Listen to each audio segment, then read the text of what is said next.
Hello. Good evening, everyone. It's me, Marilyn's Journey again, and welcome to my creation. Do you know what was written in the Bible about your birthdays? I'm living good, I'm living great. Everything I do in the first place. So I said I'm living good, I'm living great. Everything I do in the first place. Who among of you ang hindi pa nakakapag-celebrate ng kanilang birthday? Birthday cakes, lighted candles, singing happy birthday, receiving gifts. In almost every culture and nation on earth, virtually nothing is as universally celebrated as birthdays, di ba? As sure as death and taxes, all human beings are born in a particular day.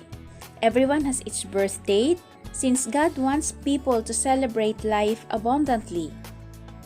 Hello, this is Miss Popcorn.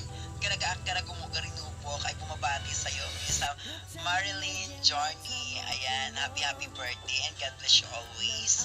Siyempre, may all your wishes come true at ako talaga ay nagagalak dahil nakilala kita, Miss Marilyn, no? Good luck no sa iyong YouTube channel. Siyempre alam ko na marami pang subscriber na magsusubscribe sa iyo at ang dami mo pang i-upload ng mga videos na marami na aming aabangan. Kaya I love you once again. This is Miss Popcorn. Ang bumabati ulit sa iyo ng happy birthday. Every word of scripture is God's message to you, who you are, whatever you are, why He created you, and how He expects you to conduct your life.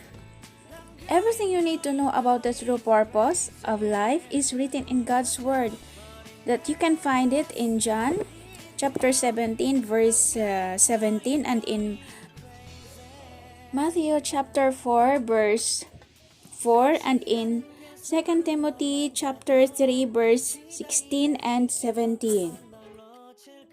So guys, thank you for always watching my video and for supporting me always. Mega love shout out konnichiwa loving angels and white fanatics and to everyone. And thank you all guys for your sweet birthday greetings to me. God bless everyone and stay safe. Bye bye.